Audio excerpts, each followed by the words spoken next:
예수님. 오늘 7월 26일 연중 제17주일 성경 맛들이기 함께 합니다. 성부와 성자와 성령의 이름으로 아멘. 말씀은 바로 네 곁에 있고 내 입에 있고 내 마음에 있다. 주님, 성령의 빛으로 저희 눈을 여시어 주님의 길을 보게 하시고 저희 귀를 여시어 생명의 말씀을 듣게 하소서. 아멘. 성부와 성자와 성령의 이름으로 아멘. 셈과 함과 야펫. 광주에서 나온 노아의 아들은 셈과 함과 야펫이다. 함은 가나안의 조상이다. 이 셋이 노아의 아들인데 이들에게서 온 땅으로 사람들이 퍼져 나갔다. 농부인 노아는 포도밭을 가꾸는 첫 사람이 되었다. 그가 포도주를 마시고 취하여 벌거벗은 채 자기 천막 안에 누워 있었다. 그때 가나안의 조상 함이 자기 아버지의 알몸을 보고 밖에 있는 두 형제에게 알렸다. 셈과 야펫은 겉옷을 집어 둘이서 그것을 어깨에 걸치고 뒷걸음으로 들어가 아버지의 알몸을 덮어드렸다. 그들은 얼굴을 돌린 채 아버지의 알몸을 보지 않았다. 노아는 술에서 깨어나 작은 아들이 한 일을 알고서 이렇게 말하였다. 가나안은 저주를 받으리라. 그는 제 형제들의 가장 천한 종이 되리라. 그는 또 말하였다. 셈의 하느님이신 주님께서는 찬미받으소서. 그러나 가나안은 셈의 종이 되어라. 하느님께서는 야펫에게 자리를 넓게 마련해 주시고 셈의 천막들 안에서 살게 해 주소서. 그러나 가나안은 야펫의 종이 되어라. 노아는 홍수가 있은 뒤에 350년을 살았다. 노아는 모두 950년을 살고 죽었다. 노아의 자손들. 노아의 아들 셈과 함과 야펫의 족보는 이러하다. 홍수가 있은 뒤에 그들에게서 자식들이 태어났다. 야펫의 아들은 고메르, 마곡, 마다이, 야완, 투발, 메색, 티라스이다. 고메르의 아들은 아스크나즈, 리팟, 토가르마이고 야완의 아들은 엘리사, 타르시스, 키팀, 도다님이다. 이들에게서 바닷가 민족들이 퍼져나갔다. 이들이 지방과 각 언어와 시족과 민족에 따라 본 야펫의 자손들이다. 함의 아들은 에티오피아, 이집트, 풋, 가나안이다. 에티오피아의 아들은 스바, 하윌라, 삽타, 라아마, 삽트카이다. 라아마의 아들은 세바와 드단이다. 에티오피아는 니므롯을 낳았는데 그가 세상의 첫 장사이다. 그는 주님 앞에서도 알려진 용맹한 사냥꾼이었다. 그래서 니므롯처럼 주님 앞에도 알려진 용맹한 사냥꾼이라는 말이 생겼다. 그의 왕국은 시나르 지방의 바벨과 에렉과 아카드와 칼레에서 시작되었다. 그는 그 지방을 떠나 아시리아로 가서 니네베와 르호봇, 이루와 켈라를 세우고 니네베와 큰 성읍 켈라 사이에 레센을 세웠다. 이집트는 루드인, 아남인, 르합인, 납투인, 파트로스인, 후에 필리스티아족이 나온 카슬루인, 갑토르인을 낳았다. 가나안은 맏아들 시돈, 히타이트, 여부스족, 아모리족, 기르가스족, 히위족, 아르케족, 신족, 아루아족, 체메르족, 하마족을 낳았다. 그 뒤에 가나안족의 시족들이 사방으로 흩어져 나갔다. 가나안족의 경계는 시돈에서 그라르 쪽으로 가자까지 이르고 소돔과 고모라와 아드마와 츠보임 쪽으로는 레사에 이르렀다. 이들이 시족과 언어와 지방과 민족에 따라 본 함의 자손들이다. 셈에게서도 자식들이 태어났는데 그는 에베르의 모든 아들들의 조상이며 야펫의 맏형이다. 셈의 아들은 엘람, 아시리아, 아르팍삿, 루드, 아람이다. 아람의 아들은 우츠, 훌, 게테르, 마스이다. 그리고 아르팍삿은 셀라흐를 낳고 셀라흐는 에베르를 낳았다. 에베르에게서는 아들 둘이 태어났는데 한 아들의 이름은 펠렉이다. 그의 시대에 세상이 나뉘었기 때문이다. 그 동생의 이름은 욕탄이다. 욕탄은 알모다, 셀렙, 하차르마웻, 예라, 하도람, 우잘, 디클라, 오발, 아비마엘, 스바, 오피르, 하윌라, 요밥을 낳았다. 이들이 모두 욕탄의 아들들이다. 그들의 거주지는 메사에서 동부 산악 지방인 스파르족까지였다. 이들이 시족과 언어와 지방과 민족에 따라 본 셈의 자손들이다. 이것이 민족 계보에 따라 본 노아 자손들의 시족들이다.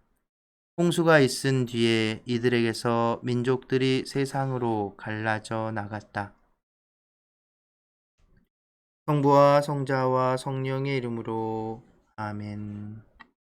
말씀은 내 발의 등불이요 나의 길의 빛이옵니다. 주님, 저희가 성경을 생명의 말씀으로 믿고 기도하며 살고 선포하게 하시어 언제나 성령 안에서 평화와 기쁨을 누리게 하소서. 아멘. 성부와 성자와 성령의 이름으로 아멘.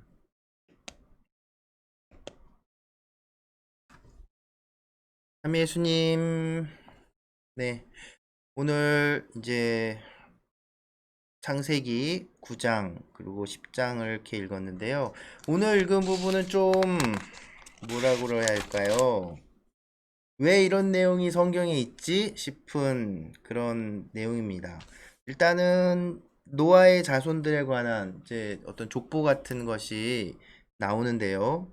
족보 같은 경우에는 앞에서도 나왔기 때문에 여러분들이 이제 구약 성경에서 족보가 나오는 이유가 다 있겠구나 아실 수 있지요. 자, 그런데 그 어찌됐든 한 번 더 설명을 하면 구약 성경에서 또 신약에서도 마찬가지이지만 이제 유다인들이 이 기록에 성경에 족보 자료들을 이 가계도라고 하시죠. 이 가계도를 삽입한 것은 그 마지막 때 혹은 그 족보를 통해서 드러나는 현재의 상황들이나 민족, 누군가 인물의 어떤 정통성 그런 것들을 보여주기 위해 넣는 것이라고 할 수 있습니다. 그런데 이 노아 자손들의 족보는 조금 특이하죠. 특이한 점을 발견하셨나요? 네. 단지 어떤 개인의 그 가계도라기보다는 뭐랄까요, 당시 이 그 고대 근동 지역의 모든 민족들이 노아로부터 쫙 퍼져나간 것으로 족보를 만들어 놓았습니다. 그러니까 사실 이 족보는 실제로 노아의 족보라고 이렇게 알려져 있다기보다는 생각해 보세요. 대홍수가 일어나서 세상이 다 물에 잠겼죠. 그리고는 살아남은 건 노아와 그 아들들밖에 없지 않습니까? 물론 이제 온갖 짐승들까지. 그러면 이제 세상에 사람이 없는 거잖아요. 그래서 이제 모든 후손들이 이제 이 노아의 자손으로 노아로부터 이렇게 퍼져 나왔다는 그런 이야기를 전하고 있는 겁니다. 그리고 또 한 가지는 이제 이 9장과 9장 뒷부분과 10장의 이야기는 홍수 이야기의 마무리라기보다는 홍수 이야기는 사실 무지개 그 하느님이 계약을 맺어주시고 증표로 무지개를 보여준 것에서 끝났다고 할 수 있지요. 지금 오늘 함께 읽은 부분은 사실은 홍수하고는 크게 상관이 없어 보이지요. 오히려 이 뒤에 있을 이제 바벨탑 이야기의 서론이라고 볼 수도 있습니다. 그것이 더 잘 어울리지요. 어찌됐든 이제 민족들이 이제 노아로부터 해서 이 땅의 모든 민족들이 쫙 퍼져 나갔다고 이 죠? 창세기는 전하고 있습니다. 그러면은 이제 또 우리가 이런 궁금증을 가질 수 있죠. 그러면은 여기 언급되지 않은 다른 민족들은 당장 우리 아시안, 우리 한국 사람들, 한국 조선 한국 사람들은 어디서 왜 언급이 없냐? 이때 안 나왔으면 어디서 나온 거냐? 뭐 이렇게 얘기하시는 분들이 계실까요? 네, 그렇게 생각하면 사실 아담 이후로도 아담의 그 후손이 아닌데도 이 땅에 사람들이 막 있었죠. 아무튼 그런 어려운 것들인데 다시 한번 말씀드리면 창세기가 말하는 것은 어떤 실제 일어났던 일에 대한 기록이 아니라 어떤 메시지를 전하기 위한 그 방법으로, 도구로서 기록된 글이라는 것. 그러니까 이 창세기 10장에 나온 노아 자손들에 대한 이 족보는 이제 대홍수하고 연결지어서, 그리고 또 그 뒤에 바벨탑 사건과 연결지어서 이 땅에 다시 사람들이, 민족들에게 쫙 퍼져 나갔다는 것. 그리고 이제 기원설화 혹은 근원설화라고 불리우는 그런 장르가 있어요. 이제 성경 안에 꼭 그런 게 있다는 것이 아니라 그런 용어가 있는데요. 그것은 뭐냐면 현재 어떤 상황, 그 상황들, 현재 어떤 분명히 모두가 다 알고 있는 어떤 것에 대해서 이것이 왜 이렇게 되었는지를 설명해 주는 옛날 이야기, 이런 것들을 이제 근원설화, 기원설화라고 하는데, 이제 우리나라의 설화들 중에서도 그런 것들이 많이 있지요. 뭐 지명의 유래를 담은 이야기들 이렇게 들어보셨을 거 아닙니까? 그런 것들인데, 바로 이제 노아의 자손들에 대한 이 족보, 그리고 또 사실은 그 앞에 나온 좀 이해하기 힘든 노아의 저주, 그것도 자기 손자에 대한 저주죠. 그런 내용들이 바로 이제 그런 근원설화의 성격을 띠고 있다고 볼 수 있습니다. 그러니까 뭐냐면 이 기록이 이제 성서 안에, 그 창세기 안에 포함될 때 여기 언급됐던 이런 민족들이 이미 여기저기 다 있었겠죠. 그래서 그 민족들의 어떤 근원마저도 창조주이신 하느님, 그리고 노아를 통해서 하느님의 분노가 떨어진 그 세상 그 이후에 이루어진 이제 하느님의 그 피조물이고 하느님의 그 영향력 아래 있다는 것. 물론 그들 중에 많은 부분들이 다른 신들을 섬기고 있기는 하지만 이제 그렇다고 하는 것입니다. 그런데 또 이제 한 가지 조금 더 설명을 드리자면, 고대 근동의 그 신들의 이름을 이렇게 살펴보면 이제 뭐 동일한 명칭들을 사용하는 경우가 있습니다. 그게 이제 엘로힘 이런 건데요. 왜냐면 실제로도 그 고대 근동 지방의 그 민족들이 사실은 그 뿌리가 같을 수 있음을 이제 확인할 수 있는 것이죠. 그래서 엘로힘, 이거 이제 우리말로 표현하면 하느님 이런 뜻이라고 할 수 있는데요. 어쨌든 그렇게 하느님, 신을 부르는 그 동일한 용어들을 갖고 있었고, 어쨌든 그 근원이 사실은 이제 한 뿌리에서 나온 것이다 라고 말할 수 있죠. 자, 그러면 이제 조금 이해하기 어려운 이 노아의 저주 이야기. 노아가 이제, 그 전에, 이제 9장 18절부터 이제 앞부분에 노아가 이제 노아에 대한 이야기가 또 짧게 언급이 되죠. 노아는 농부였다고 표현을 하고요. 근데 이제 포도밭을 가꾸는 첫 사람이 되었다라고 합니다. 실제로 지역적으로 이제 이 노아의 방주가 걸렸다는 그 아라랏산이 위치가 이제 터키에 있다고, 지금의 터키에 있다고 합니다. 그래서 사실은 그 뭐죠? 베들레헴이 있었던 그쪽 지역은 아닌 거죠. 더 위쪽, 중앙아시아 쪽, 그쪽 어디에 실제로 지금 아라랏산이 있고요. 그곳이었다고 하고, 그쪽은 실제로 포도의 산지라고 합니다. 좀 전에 말씀드린 것처럼 그 근원설화의 어떤 성격을 여기서도 이제 이렇게 보여주는 것이지요.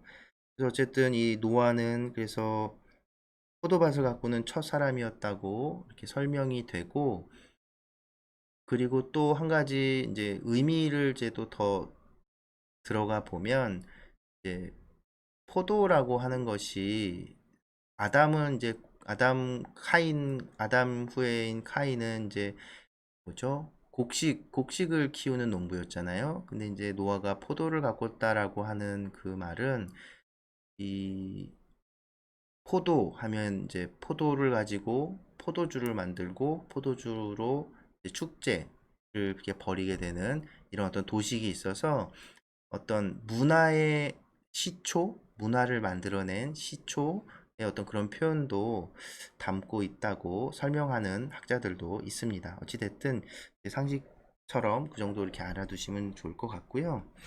그런데 이제 뭐냐면 이제 역시 포도주를 빚었죠. 포도주를 마시고는 취해서 벌거벗은 채 자기 천막 안에 누워 있었다라는 이야기가 나옵니다.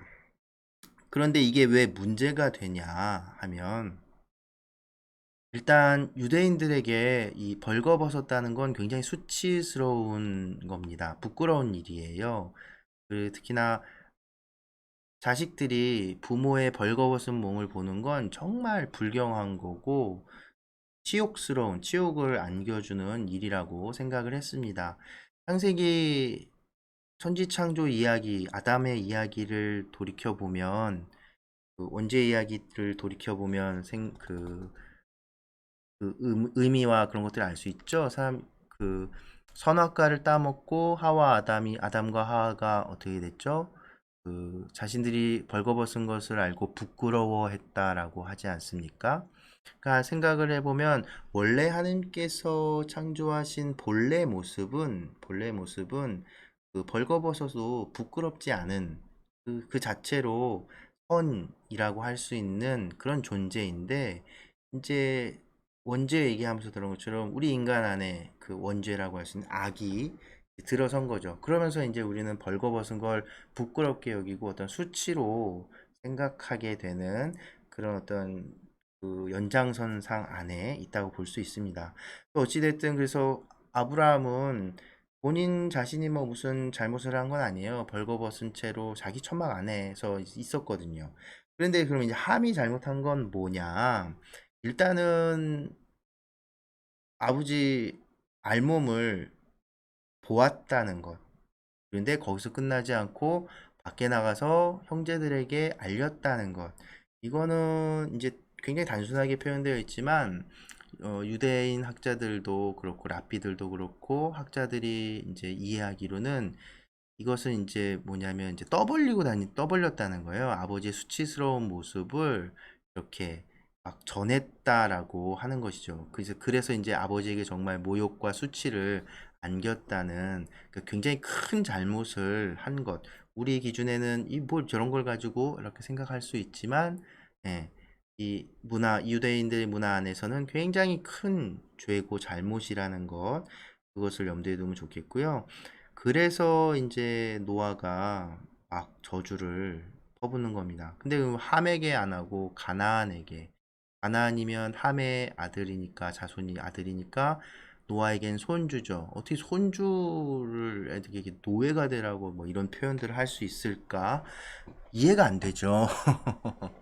근데 그걸 이렇게 어떤 학자들은 그렇게 설명하기도 합니다. 그건 이제 많은 해석이 들어가 있고 하는 것인데요. 그 어떤 식으로 바라보냐면 노아가 이제 흠없고 정의로운 사람이라고 그래서 하나님의 선택을 받은 사람이고 했지만 이제 우리 인간 안에 그 악이라고 하는 것이 여전히 남아 있는 것을 드러내고 보여주는 것이다. 라는 이런 해석을 하는 학자들도 있습니다. 뭐 일견 그럼직하지만 뭐 그것이 꼭 맞다, 꼭 그렇다 라고 말할 수는 없습니다. 그래서 이제 그런 해석도 그렇게 바라볼 수도 있겠다 정도로 보시고 그래서 이게 참 어렵습니다. 음. 구약 성경이라고 하는 것이 굉장히 옛날 쓰여진 오래된 문헌이기 때문에 오늘날 우리의 생각과 가치로 그 온전히 다 그 의미나 메시지 내용을 파악한다는 것은 사실은 좀 어려움이 있고요. 그래도 이제 여러 가지 것들을 고려하고 바라보면서 이런 의미가 있을 것이다. 이렇게 해석할 수 있을 것이다. 우리가 이제 알아보는 것이지요. 그리고 또 하나는 이제 근원서라라고 설명을 드렸는데 이 부분 역시도 그런 성격을 좀 많이 띠고 있는 것이지요. 가나안 하면 떠오르는 곳죠. 모세가 아브라함이 정착한 곳이 가나안 땅이기도 하지만 그 가나안인들을 이렇게 물리치고 가나안인들과 싸우고 했던 누구죠? 모세가 이집트에서 탈출해서 가나안과 싸우죠. 그리고 또 재미난 건 이 가나안하고 형제 그 같은 계열에 있는 게 다 이집트 이쪽인 거예요. 그러니까 그 저주를 퍼붓고 하는 것 그 맥락이 맞닿아 있는 거죠. 가나안, 이집트 별로 친하지 않은. 그러면 이제 이스라엘의 그 계통은 바로 이제 셈 받아들인 셈족 셈족. 그래서 예수님이 썼던 것도 셈어라고 하지요. 히브리어 중에서도 이제 셈족어라고 할 수 있는데 어쨌든 그래서 이스라엘의 계보의 어떤 정통성을 부여받는 건 바로 이 받아들인 셈에 의해서 이제 흘러 나온다고 말할 수 있습니다. 어쨌든 이 정도로만 이제 설명을 드리고요. 이 부분은 그렇게 크게 의미를 두고 막 하지 않으셨으면 좋겠어요. 그래서 이제 홍수 이야기가 끝나고 하느님께서 이 세상에 만연되어 있는 악을 보고 후회하시고 홍수로 모든 인간을 다 쳤지만 그래도 노아만은 당신 보시기에 좋아서 노아와 그 아들들 통해서 다시 세상에 당신의 축복을 내려주죠. 번성하라는. 그리고 나서 이제 노아의 자손들이 또 쭉 퍼져나갑니다. 그런데 이렇게 퍼져나간 세상, 이 사람들, 이들이 또 하느님께 죄를 짓지요. 악이 다시 찾아오는 이제 바벨탑 이야기가 다음으로 이어질 겁니다. 자, 오늘도 함께 해주셔서 감사합니다. 오늘 주일 편안하게 보내시기 바랍니다.